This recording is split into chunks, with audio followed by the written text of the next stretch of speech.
Saturday was quite a busy day for me. I had a wedding in Chepstow, the land where milk and honey flow.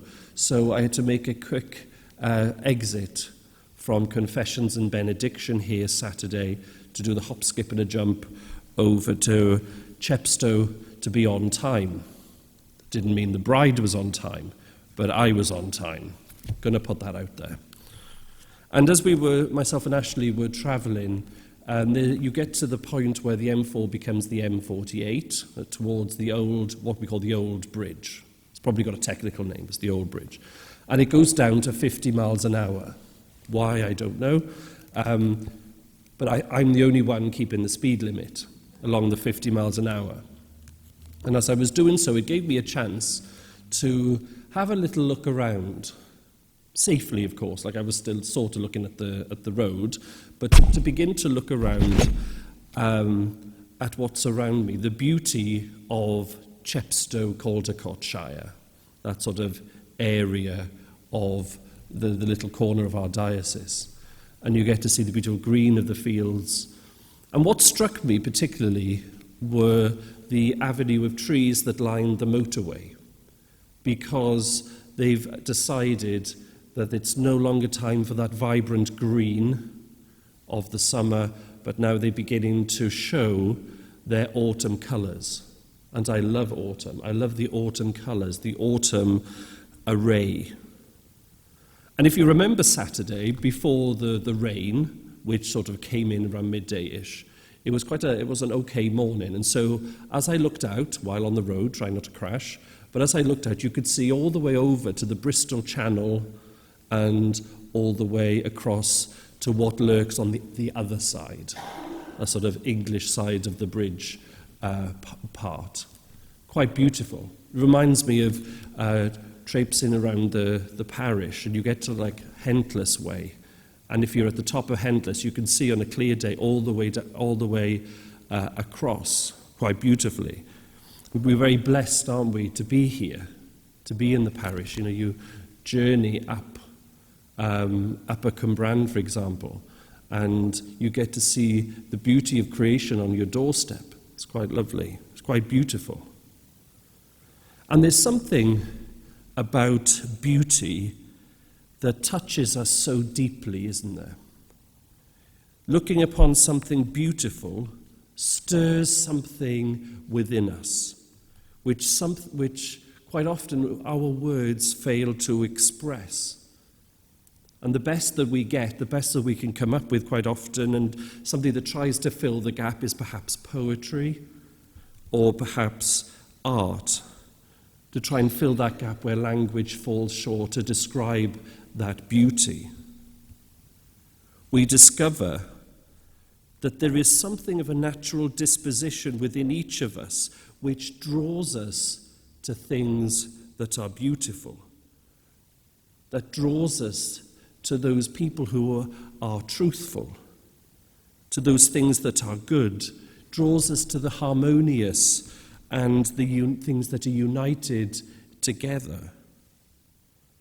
And when we look upon the opposites of some of those things, I was thinking this morning, the opposites are the things that cause a disconnect and a friction in our lives.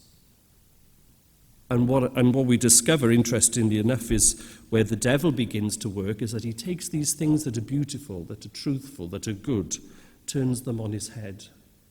And then that's where we get the divisions and the cynicisms, we get the ambiguities, the jealousies, or these factions as a consequence. And so what we see in beauty, what we see in the things that are beautiful, whether in the world around us, whether in the eyes of our loved ones, the eyes of our beloved, is a reflection of God's own nature. Beauty is not just about things that look nice. Beauty is our participation and our engagement.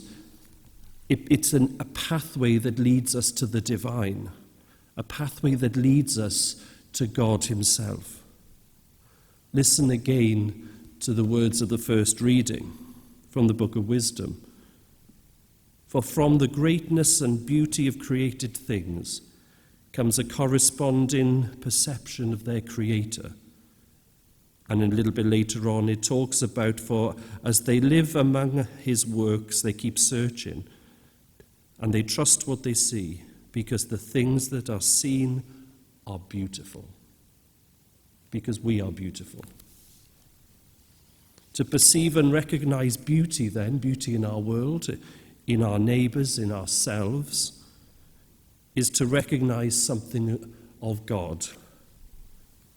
And so as we begin to recognize the significance of all of this, we begin to understand the warning which was at the heart of Pope Francis's call for this time of prayer, for this time to reflect, for us to reflect upon the season of creation, that the destruction of our common home, the world around us, is not just about being an ecological issue in itself, but rather it affects us personally, because it affects, as that reading says, our search for the divine, that perception of the Creator, that bridge that takes us to God. The hope and prayer of this season of creation, it sort of comes to life in the words of the preface, which we'll hear in a moment, where we'll pray that in God you have been pleased to renew all things, giving us all a share in his fullness. Where we turn to God who brought peace to all creation, we will hear. May this season be a time of renewal for us, a time to look at the beauty of the world through the eyes of a lover to his beloved. I'm going to finish by summing up by speaking much more eloquently through the words of the Pope, who could do this better than me.